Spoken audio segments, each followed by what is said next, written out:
बाल साहित्य का आपने जिक्र किया। आप तो वर्षों देवपुत्र के संपादक भी रहे। बचपन में हमने जो बाल पत्रिकाएं पढ़ी वे लगभग अब बंद हो गई हैं। कम होती जा रही है। आगे आप इसमें क्या संभावनाएं देखते हैं? वास्तव में बाल पत्रिकाओं का बंद होना पूरे भारतीय समाज के लिए चिंता का विषय है। मुझे बहुत अच्छे से याद है कि जिस समय पराग बंद हुई थी, मैं चूँकि 32 साल से बाल पत्रकारिता का हिस्सा हूँ और मुझे इस बात का भी गर्व है कि इंदौर में भारत का एकमात्र बाल साहित्य का शोध संस्थान हम लोगों ने शुरू किया था। आचार्य विष्णुकांत शास्त्री जी ने उसका लोकार्पण किया था 2002 में।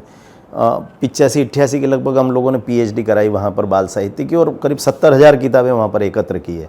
400 के लगभग बाल फिल्में हमने वहाँ पर इकट्ठा की। एक बड़ा अच्छा रिसर्च सेंटर है।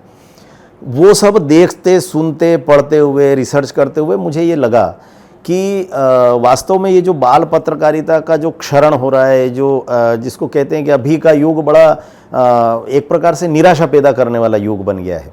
पराग बंद हुई थी, अभी कोरोना काल में हमने देखा कि नंदन बंद हो गई। चंदा मामा एक ज़माने में बहुत प्रसिद्ध पत्रिका होती थी, भारतीय भाषाओं की लगभग 13 भाषाओं में उसके संस्करण आया करते थे। फिर लगभग 10 बंद हो गए, उसमें से 2-3 बचे, उनमें से भी 1-2 बंद हुए, फिर से शुरू हुए।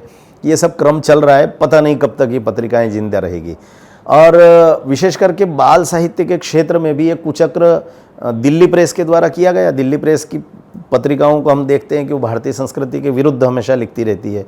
पथभ्रष्टा तुलसीदास, वेदों में क्या है वगैरह वगैरह किताबें छाप करके और केवल छिद्रान्वेषी दृष्टि और उसको कैसे हीनता बोध से ग्रस्त करना भारतीय समाज को।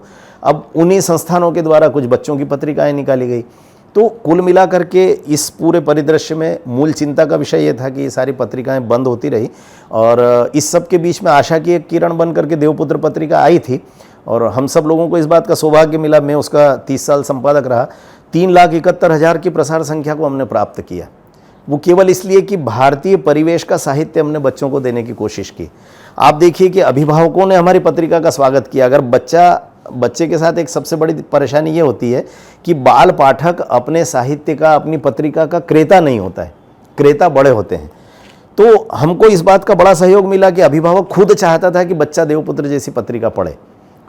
बच्चा भी एक बार अगर देवपुत्र पढ़ लेता था तो हमारा यह दावा होता था कि एक बार अगर बच्चे के हाथ में आई तो वो भविष्य में दोबारा उस पत्रिका को मांगेगा और ये सफलता हमारी रही। आज ये जरूर है कि अब चूंकि प्रिंट मीडिया लगातार रसातल में जा रहा है, सब संस्करण बंद हो रहे हैं, लेकिन आज भी देवपुत्र पत्रिका 1 लाख की प्रसार संख्या के साथ चल रही है। ये अपने आप में गौरव की बात है, जबकि बड़ी बड़ी पत्रिकाएं बंद हो गई। लेकिन इसके लिए कई बार हम लोग इस बात को दोषी मान लेते हैं कि नए युग की नई पीढ़ी के पास मोबाइल पर इंटरनेट आ गया है, यूट्यूब पर वो देख रहा है, टीवी चैनल्स 300, 400 टीवी चैनल्स उसके बिल्कुल एक क्लिक पर उपलब्ध है।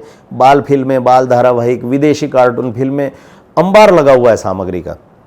लेकिन मेरा ऐसा मानना है कि ये जो तकनीकी परिवर्तन आया है ये साहित्य का केवल परावर्तन मात्र है, उसका स्वरूप बदला है। जैसे हम विज्ञान में कहते हैं ना कि ऊर्जा अपना स्वरूप बदलती रहती है, तो वो साहित्य की जो ऊर्जा थी, बाल साहित्य की जो ऊर्जा थी, हमारा मूल हेतु क्या रहा? पंचतंत्र, हितोपदेश, कथा सरित सागर, वेताल 25, सिंहासन 32, ये जो संस्कृत युग की परंपरा थी। जबकि हम देखते हैं कि उस युग में तो ताड़पत्रों पर लिखा जाता था, भोजपत्रों पर लिखा जाता था, धागे से बांध करके ग्रंथ रखे जाते थे। उस युग में भी बच्चों को संस्कारित करने के उपक्रम चले और वो आज तक चल रहे हैं। तो क्या ताड़पत्र आज भी चल रहे हैं? क्या नहीं चल रहे? ताड़पत्र से पहले जब लिखने की परंपरा शायद शुरू नहीं हुई थी, तब समाज में दादी दानी ने अपनी गोद में बच्चों को कहानियां सुनाई, तो वाचिक परंपरा आई, फिर ताड़पत्रों पर लिखना हुआ, भोजपत्रों पर लिखना हुआ, फिर प्रिंटिंग की टेक्नोलॉजी आई। तो ये तकनीकी परिवर्तन हो रहा है। बाल साहित्य आज भी अक्षुण्ण है और बाल साहित्य मुझे लगता है कि पहले से ज़्यादा मात्रा में लिखा जा रहा है, छापा जा रहा है और रूपांतरण होकर के बच्चों को दिया जा रहा है। आज जितना भी यूट्यूब पर वीडियो हमको दिखाई देते हैं या छोटी छोटी एनिमेशन फिल्में दिखाई देती है, बाल फिल्में, शॉर्ट फिल्म्स, ये सब भी प्रकारांतर से, चूंकि आप फिल्म विधा के बहुत अच्छे विशेषज्ञ हैं, इसलिए ये सारी चीज़ें मुझे लगता है कि साहित्य का एक स्वरूप है, इसको हमको स्वीकारना चाहिए और ये बच्चों तक पहुँच रहा है। आगे भी इस तकनीक के सहयोग से हम लोग अपनी इस संस्कार परंपरा को अक्षुण्ण बना करके रख पाएंगे, ऐसा मुझे लगता है। आज आपसे यह चर्चा काफ़ी सार्थक रही। आशा है हमारे युवा आपके विचारों से प्रेरित होंगे। आपने चर्चा के लिए जो समय दिया उसके लिए आपका बहुत बहुत आभार। आपको भी धन्यवाद। और मुझे ऐसा लगता है कि जो कुछ भी आज सार्थक निकला है वो आपके प्रश्नों की गुणवत्ता के कारण से निकला है, इसलिए ज़्यादा आभार मैं आपके प्रति मान रहा हूँ। धन्यवाद।